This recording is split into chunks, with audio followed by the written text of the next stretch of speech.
There have been some very convincing scams over the past few months involving criminals pretending to be T-Mobile and sometimes AT&T and claiming that you have all these reward points that are expiring soon. So with this scam, it starts with a text message like this. Could also be email, but I've seen this come out in text quite often.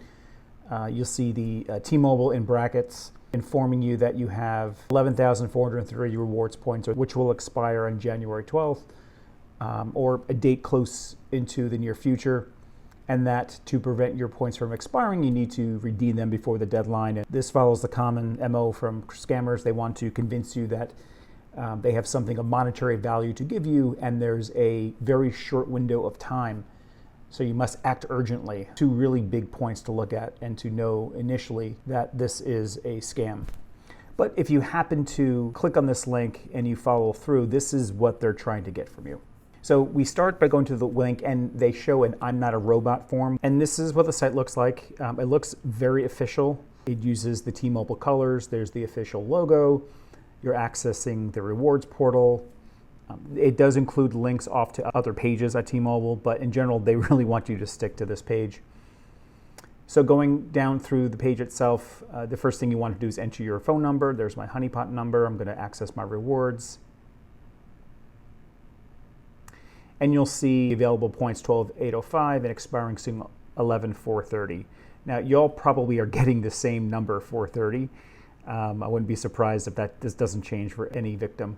If you get this message on your mobile phone and click on the link, this is what it actually looks like. So it looks really good on a cell phone. So the criminals really have some skill on crafting a decent looking imposter website. They have a handful of pretty nice looking recommendations. So let's take a look. Here's the points gallery. I have 12,805 points available for me to use. Let's take a look. There's this nice pair of Sony headphones, an Apple Watch for 11,000 points, a speaker, Logitech, something or other, a MacBook Air. Ooh, that's nice, 15,000 points. I don't have enough. I only have 12,000. Really wanted that MacBook. Yeah, let's grab those headphones. Okay, we're confirming Sony, blah, blah, blah, for 12,800. Let's go exchange now. Okay, so here's where the scam begins.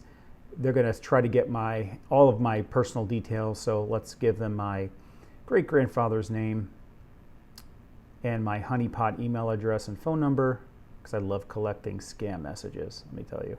And yeah, let's opt for fast delivery. I want those headphones right away. And let's enter my payment details. I'm going to enter the default fake credit card number to see if it accepts it. And let's pay. And it should reject. Yeah, and we have payment declined. So that's typical.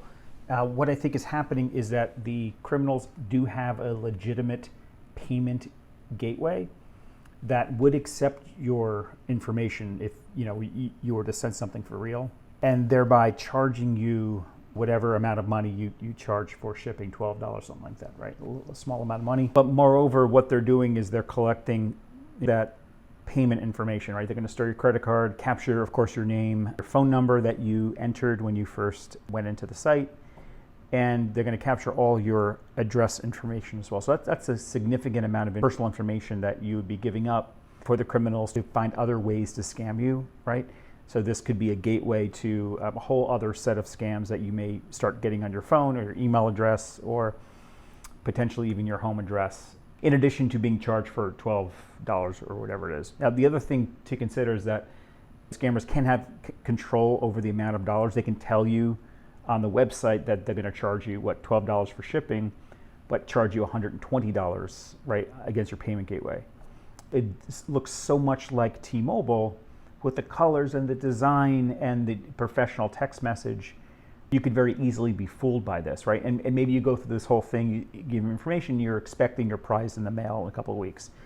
Well, a couple of weeks goes by, limits your ability to get a credit back or to file a complaint that your credit card was used in this way, which just gives the criminals opportunity to charge up your card and use your information, all the while thinking that you've submitted your information for a legitimate T-Mobile reward. So when you look at a text message like this, make sure it's from a phone number you recognize from T-Mobile's 5-digit code. And if you're under any suspicion about a message, go directly to the T-Mobile website, log into your account. If they do a rewards program, be able to see that directly in your account. If you realize that you have fallen for this trick, and obviously you need to call your bank, your credit card company, and make sure that you tell them this happened so they can either reverse the charge or take some further action to lock down your account. And this is not just limited to T-Mobile. Like in this case, I showed you the T-Mobile example, but they've been doing the same thing with the AT&T brand. And I'm sure Verizon too. I haven't seen a lot of the Verizon reward scams in quite some time. I've really seen a focus on T-Mobile and then some AT&T, at least in January. Thanks for watching. Tell your friends, loved ones that this is happening and to be very mindful of these types of texts that you may be getting on your phone. And finally, like and subscribe and know before you click.